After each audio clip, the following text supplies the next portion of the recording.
Hello fellow duelists, this is Shadow of the Moon, and today I'm going to be doing a deck profile of my upgraded DDD deck for the month of May 2025. So this is going to be the DDD Fiendsmith variant. There's a small Fiendsmith package in here, but it really helps the deck's consistency, as well as actually really goes great either going first or second, preferably going first. But yeah, I'm gonna go ahead and showcase this deck to you guys, so let's go ahead and get started. So the first thing is the one card starter, which is like one of the most important cards in this build and in this deck, is the DDD Savant Kepler. This is your one card starter. This adds your Dark Contract cards from your deck to your hand, and this really does help. This is the card that you want to see mostly, always, all the time. And then you've got DD Savant Copernicus. This is also another very good card as well that goes along with the deck.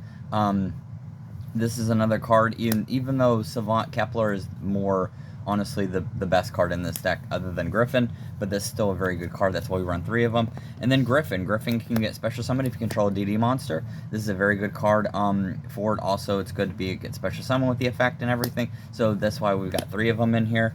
And then we've got the one of, which is going to be...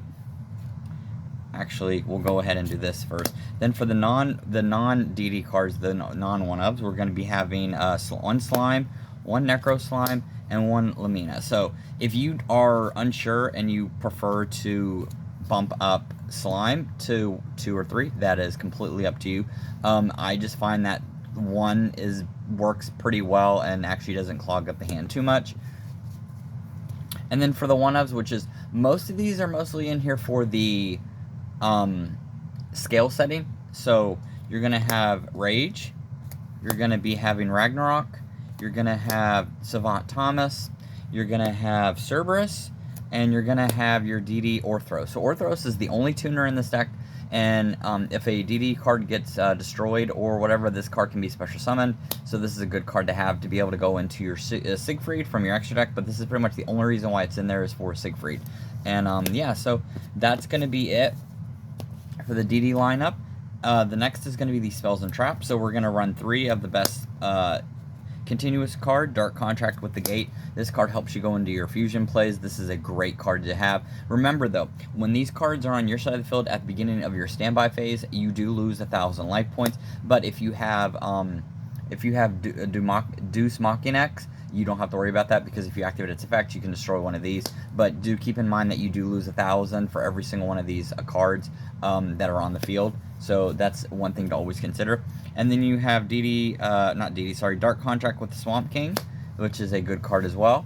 And you've got the Field Spell, Dark Contract with Patent License, another, again, really good card for the deck. Alright, and then we're going to move on to the other spells. So we've got Nightmare Throne. Alright, so I do still have one. I'm trying to get the other 2. The other ones are like $20. I just have to wait till they go on. I can eventually get them at a cheaper price. But as I checked it last, it was 20 bucks. But still, Nightmare Throne, great card. Basically, what you do is you activate it, you take a Fiend monster from your with 0 attack and defense from your deck and add it right to your hand.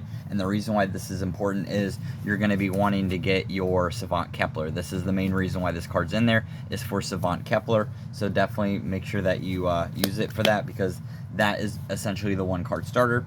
And then for the trap card, DDD Headhunt, this kind of takes control of your opponent's monster, which is really good. Alright, so now we're going to go on to the Fiendsmith package. So you got 3 Fiendsmith Engraver and 1 Lamina.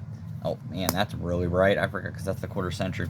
And then 1 Fiendsmith Track. So this is essentially all you need. You just need the 3 Fiendsmith Engraver, the Curie, and then the Arluri and the Track. That's all you're going to need, because you can use this to make High Wave King Caesar or anything else that would be the rank 6. But essentially, they're in here for as an extra package, but they also work very well. And then for the hand traps, once again, and like I say in every single deck profile, any hand trap that you get is universal. You can have whatever hand trap that you want, depending on what region you're from, or what place, what locals you go to, what nationals you go to. Whatever's in is completely up to you. So you've got 3 Ash Blossoms, and I've just got 3 Ghost Mourners and 3 Effect Veilers. Once again, this can be anything that you want. You can even throw in Call by the Grave. This is just for this deck profile because I just had them already in the deck, so I just didn't want to mess with it and change them out too much. But essentially, that's all you can pick whatever hand traps you want. And then for the extra deck, Gilgamesh. 3 Gilgamesh. This is the best card in this extra deck. This essentially sets your pendulum scales. This makes it to where you can special summon a DD monster or DD monster back from the graveyard. This card does it all. This is a great card to go into.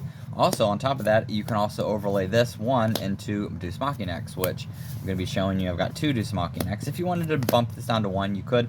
I do run 2 because this card eventually, if your opponent activates a monster effect, it doesn't negate it, but it does take control of the card. And also, you can detach a material or destroy a continuous contract card to activate its effect, which works really well. And that's why I've got 2 of them in there. And then you've got the High King Genghis and then the regular Genghis. So these guys are in here. These 2 can go into your High Wave King Caesar, or if you have, you can actually use this one instead. This card's good because this card essentially is an Omni Negate, especially it's Omni Negate on your turn, and yeah, it just works really well with the deck. Very, very consistent. And then we have High Wave King Caesar and Wave King Caesar and Martel. So this is what you're going to be doing. This is honestly the most important one because this is the Nibiru protection. This is the one that a lot of people use for the Nibiru protection and whatnot. DD Marksman I love in here because it deals 1,000 damage to your opponent, and it activates effect, and you can decrease your opponent's monster's attack by 1,000, or your opponent's if they have it, which works really well. Also, its effect is also why it's also really good. And then you're going to be having one Siegfried. Siegfried is your Omni Negate too. Siegfried's really good as well. It's the only synchro on the deck. Since we do not have Baron LaFleur in here, there's really no reason to run any more than 1 DD Orthros. So I only have 1 of the synchros in here. And then for the 1, you've got 1 Fiendsmith's Requiem. This is the only card that you're going to need. If you wanted to use like Desiree, or if you wanted to use the other ones, you totally could. But Requiem is kind of perfect right now. And I cannot believe I got this for $2 like 3 months ago. This card's like 80 bucks now. Like, what the hell? I was not expecting to have like an $80 card. I mean, I literally just bought this like 3 months ago because it was cheap and nobody really was, people were playing it, but it wasn't like important. Now it's like $80. Like, good God.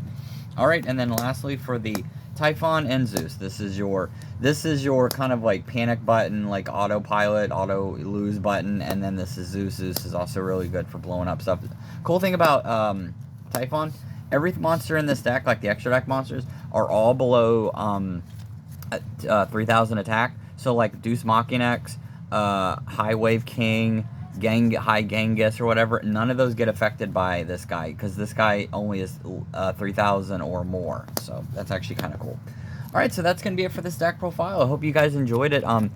I love this deck. This is really consistent, really fun. I know there are other variants out there, but I wanted to play the Fiendsmith because I had it, and also because I noticed that Fiendsmith works really well with the DD archetype.